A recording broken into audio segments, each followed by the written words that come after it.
Hi guys, ये वाला जो वीडियो है ये प्लेसमेंट सीरीज़ का थर्ड पार्ट है जिसमें मैं डेटा साइंस का रोड मैप डिस्कस करूंगी। इससे पहले वाले जो 2 वीडियोस थे उसमें मैंने डीएसए का रोड मैप डिस्कस करा था एंड सेकंड वाले वीडियो में मैंने सीएस फंडामेंटल्स और रेज्यूमे एंड इंटरव्यू प्रिपरेशन पर डिस्कस करा था।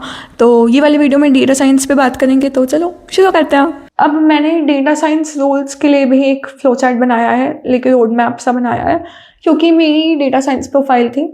तो मैंने डेटा साइंस रोल के लिए बहुत अच्छे से प्रिपेयर करा था और मैंने जो करा था वो मैंने इसमें डाल दिया है। डेटा साइंस रोल के लिए तो एसक्यूएल आनी चाहिए। एसक्यूएल मैंने करा था अपना कॉलेज से।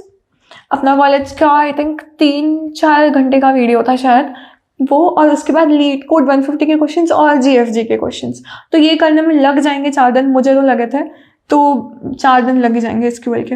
एसक्यूएल के बाद आता है पाइथन। पाइथन के लिए तो मतलब I think data science role के लिए करते हो तो पाइथन तो आती ही है, पर अगर रिविजन करना है तो मैंने तो रिवाइज करने के लिए एक बार फिर से वीडियोस देख लिए थे फास्ट। तो कृष्ण नायक की एक प्लेलिस्ट है, 20 वीडियोस हैं उसमें उसने नंपाई और पांडास का भी यूज़ वगैरह हमसे बताया हुआ है, तो वो एक बार देख सकते हो। 20 वीडियोस ही हैं, पर मुझे करने में 1 दिन लगे थे क्योंकि मैंने बहुत फास्ट करा था। उसके बाद मशीन लर्निंग, ये मैंने नोट्स से रिवाइज करा था, पर अगर तुम्हारे पास नोट्स नहीं है तो कृष्ण नायक का, अगेन कृष्ण नायक, इसका 1 शॉट है, एक 6 या 8 घंटे का मशीन लर्निंग का 1 शॉट है, वो कर लेना। उसमें उसने सब कुछ कवर कर दिया मशीन लर्निंग पे।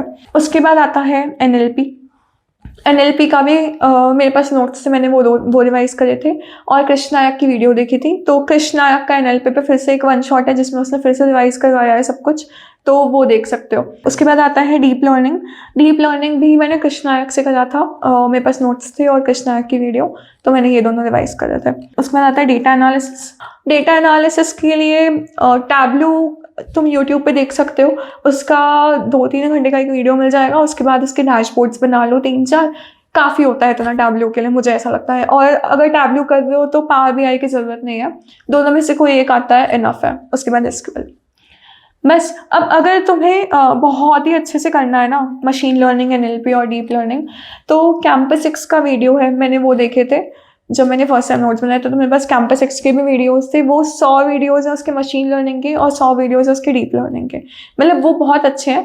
पर अगर तुम्हारे पास टाइम कम है, मतलब अभी तो मैं सजेस्ट करूँगी अगर तुम प्लेसमेंट सीजन में हो और तुम्हारा डीएसए 2 महीने के अंदर नहीं हो रहा है ना, तो चुपचाप कृष्ण नायक देख लेना, इनफ है वो।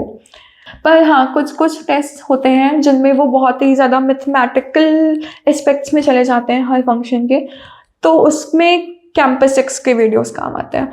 पर वो 100 वीडियोस हैं और उसको करने में थोड़ा टाइम लगेगा, तो वो अपने हिसाब से देख लेना। पर कृष्ण नायक के इनफ है, मुझे ऐसा लगता है। आई थिंक इतनी प्रिपरेशन इनफ है ऑन कैंपस प्लेसमेंट सीजन के लिए।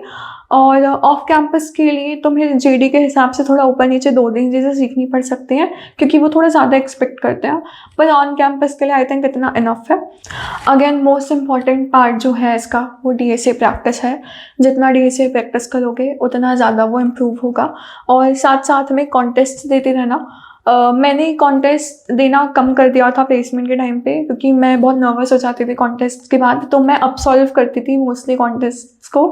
पर ये तुम्हारे ऊपर है, अगर तुम बहुत ही ज़्यादा नर्वस हो जाओगे, मतलब अगर तुम्हारे साथ ऐसा हो रहा है कि तुम कॉन्टेस्ट दे रहे हो और उसके बाद तुम बहुत ज़्यादा नर्वस हो रहे हो, तो देख लो, मतलब एक बार कॉन्टेस्ट दे के तुम अब सॉल्व कर सकते हो।